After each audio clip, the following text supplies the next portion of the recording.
have David Pengelley from Oregon State University, and I believe he probably worked with Daniel Ramras of Indiana University and Purdue University in Indianapolis on this. And David Pengelley is going to speak to us about a quaternionic unraveling of the double twist in 3 space. Thank you very much. Thank you so much, Johannes. All right, you're not going to be able to sit down for more than about 2 minutes. So what I'd like to share with you is a sort of a quaternionic glimpse into something that we published in the Intelligencer this past year. And if you look on there or on my webpage, you'll find various animations and videos, which I'm not going to show you today, but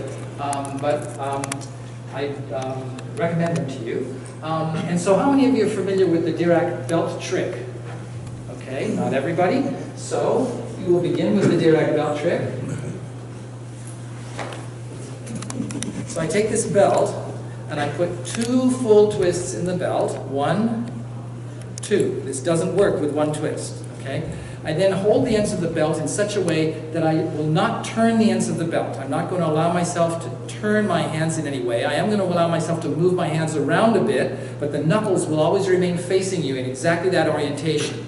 And now I'm going to allow myself to move my hands around just a little bit, but not turning things at all. Now, it's not important that my arms are there. My arms are just there to control my hands, which are holding the belt. So I'd like to cut my arm and move the belt through that part of my arm right now. But in order not to do myself too much harm, I'm going to temporarily let go of the belt, just so that the belt can go through my arm without cutting my arm, okay? But you note I didn't turn the belt, right? And now the twist is gone, right? Okay, there's the Dirac belt trick. You can do this at home. It's relatively safe. And now, how many of you are familiar with the Indonesian or Philippine candle dance, sometimes known as the Dirac plate trick or waiter's plate trick? Yes, a few. Okay. This is where everybody stands up. Up, please.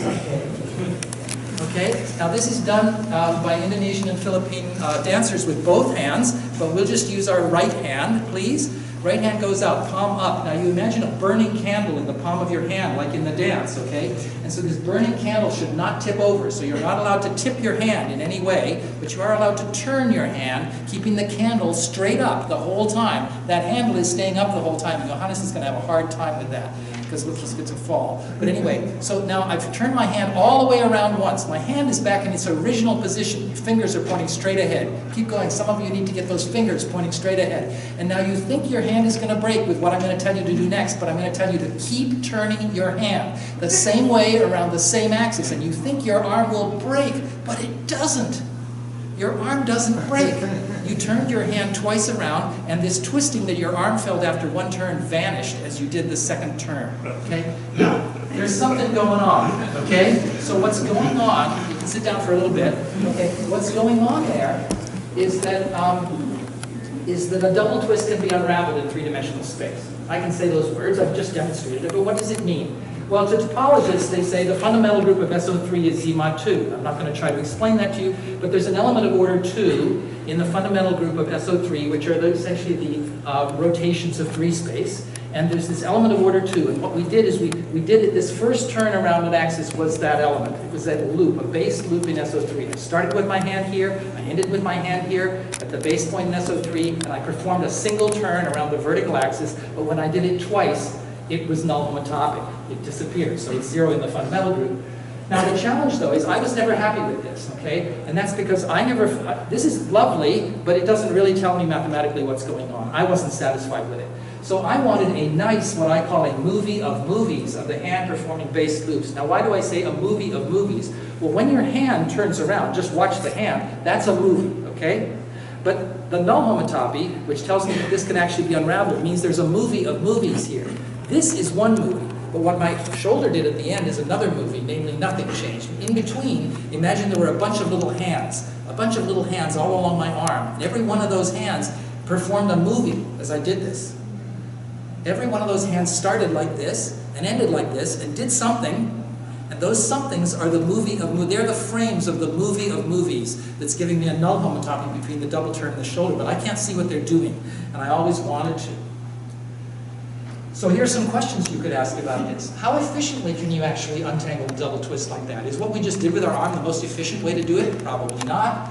How little of SO3, the rotations in free space, could you actually use to do this? How much repetition is necessary in SO3 in order to perform a null homotopy like that? Which vectors must point in which directions as you move through the null homotopy in three-dimensional space? How often must they point from one direction to another? And how beautiful can you make it?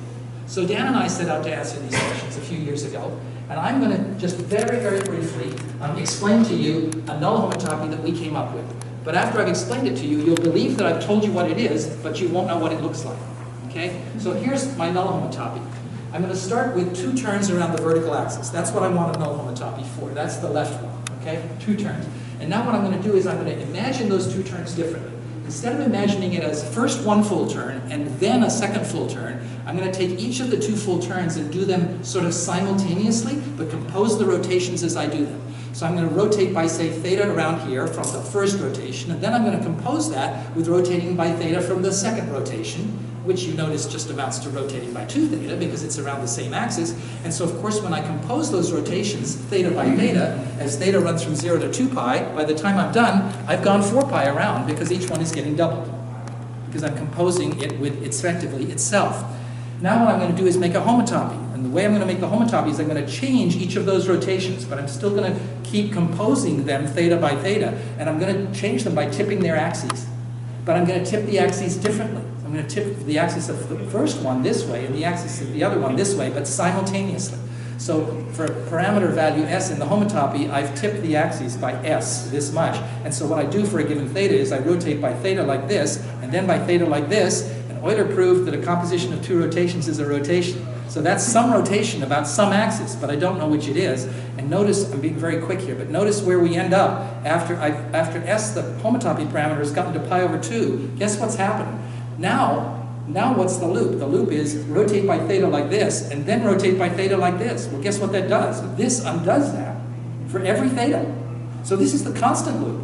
So I've got a homotopy here between the double turn and the constant loop.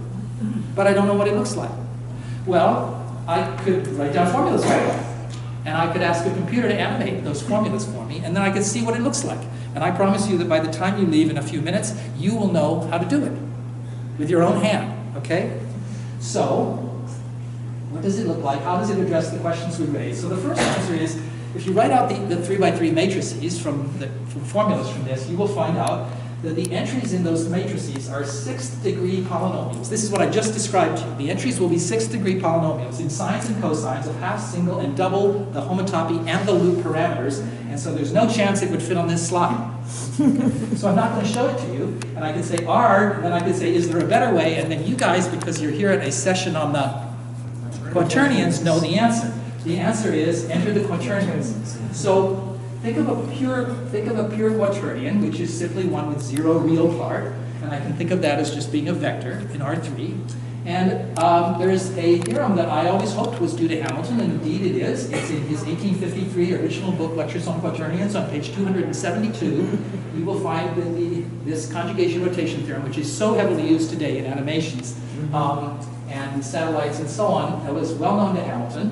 And it says the following: if you take a pure unit quaternion U, and if you conjugate vectors using quaternionic multiplication, by conjugation I mean multiply on the left and then on the right by the inverse, okay? If you conjugate by this quaternion, the quaternion whose real part is cosine gamma over 2, and whose imaginary, or imaginary, quote-unquote imaginary part is the vector U times the sine of gamma over 2. If you conjugate vectors by this, meaning multiplying in the quaternions, what that is it's a linear transformation that rotates R3 vectors around this direction U that we picked by the angle gamma, counterclockwise looking in along U. Okay? So in other words, rotations can be expressed as quaternionic conjugation. And so this means that my null homotopy should be able to be written down in terms of just a quaternionic formula like that for conjugating. And we can do that. And we can even do it together. So what we can do is we can realize that here's my homotopy parameter, where s goes from 0 to pi over 2. Theta, which I'm writing here, will come out of state in a moment, but for a loop parameter t, running from 0 to pi over 2, what do we want to do? I want to first rotate by theta around this axis, then rotate by theta around that axis. Well, here it is. Okay? This is the vertical axis, but tipped s units that way. The j and the k are the k is this way, I is this way, j is that way.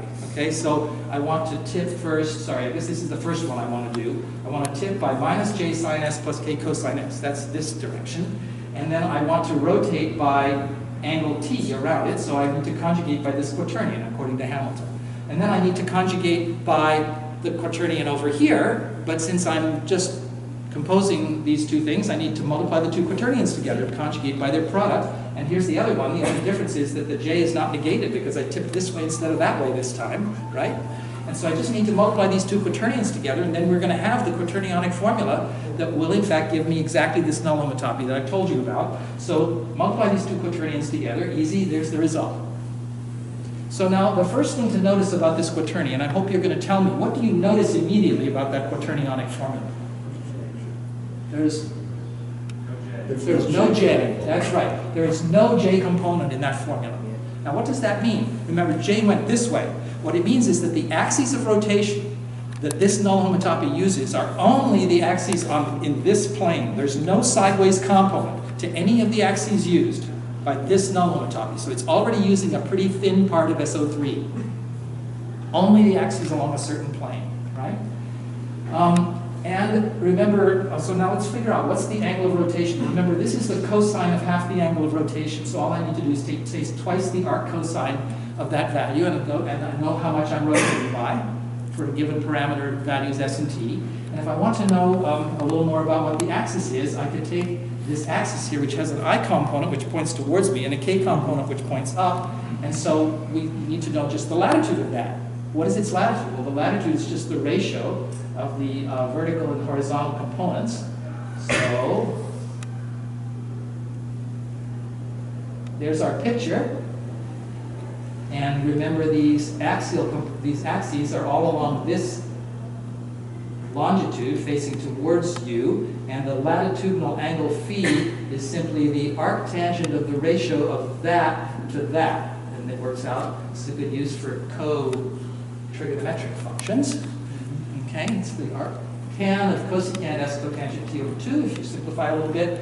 And so we actually have very explicit formulas now for this null homotopy for whatever it's good for. And so let's see what it's good for. For the topologist here, I'll just mention that this particular subspace of SO3 that only uses rotation axes along this longitude is actually an embedding of RP2, real projective space, inside SO3, which is also RP3. So it shouldn't be surprising, because this, of course, is what holds this fundamental group of SO3 being Z mod 2 is the RP2 that's in there.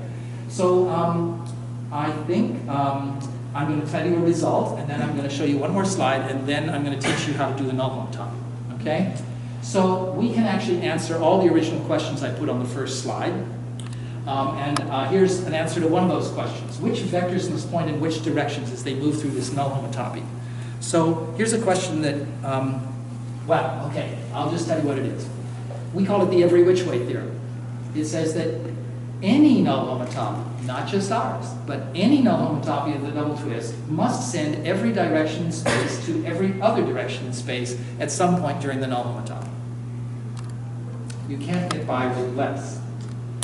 And this is my last slide. And this is where I'm going to convince you a little more how nice this null homotopy is, and then I'm going to teach you how to perform it with your hand. Okay? So now, remember, I have these formulas. I'm going to go back to them for a moment, remind you of these formulas. Here we have these two formulas for the rotation angle and the axis of rotations, right? Here's the formula for the rotation angle. It's twice the arc cosine of 1 minus twice the square of the cosine of s, the homotopy parameter, times the square of the sine of t over 2, where t is the loop parameter. Okay? And then we have a formula for phi, which is simply the latitude along this longitude of the particular axis of rotation. And it's the arctangent of that product there. And I'm going to graph these two functions. Notice that both of these are functions of two variables, s and t. S and t are the parameters for the null homotopy, right? S is the homotopy parameter, t is the loop parameter. So there's just a rectangle over which I'm going to create a graph, namely I'm going to graph that function, and I'm going to graph that function. And I'm going to show you the graphs of those functions. They're just graphs in three-dimensional space, right? So here they are. There they are. Those are the graphs of those two formulas that I showed you on the previous page. This is the graph of the phi, the latitudinal angle function, the one that was the arctangent, okay? And this is the graph of the rotation angle theta, which was the twice sum arc cosine, okay? There are their graphs. Now we're gonna think about these graphs for a moment, and that's going to help me teach you how to perform the null homotopy with your hand, okay? So first of all, let's look at these graphs and see if they really, I mean, they're pretty beautiful, right? And they're pretty simple, right? But they actually, let's convince ourselves they actually are a null homotopy of the double term. Why should that be true? So look at the base parameters here. So this t runs from 0 to 2 pi. That must be the loop parameter. This s runs from 0 to pi over 2. That must be the homotopy parameter. So on the front edge of the rectangle, we ought to have the double term, right? When s is 0, we should have the double term. Do we have the double term? Now, this is actually the hardest thing to answer yes on, because your initial thought will be no, okay? So you look at what the angle does. As I go from 0 to 2 pi, what does the angle do? It goes up linearly from 0 to 2 pi. That's great. That's one turn. It's just turned all the way around, okay? But now, oh, wait a minute. It looks like it's going backwards. Oh, no. It's going to turn around the wrong way. No. What? Is it turning the wrong way? No, it's not turning the wrong way. Why is it not turning the wrong way? Because you've forgotten the other graph. Okay, so over here, we have the angle phi. That's the latitude. So notice that the latitude starts out up here at pi over 2. In other words, the latitude is up here. We're at the North Pole. So that's right, we're going around the North Pole. But look what happens. When we get halfway through the loop, we drop precipitously to the South Pole. And we go around the South Pole. So what happens if you go once one way around the North Pole and then once the opposite way around the South Pole? Well, that's really like going twice around the North Pole the same way, right? So this null homotopy is very sneakily thinking of two full turns as being one full turn around the North Pole and then one full turn around the South Pole, both counterclockwise, one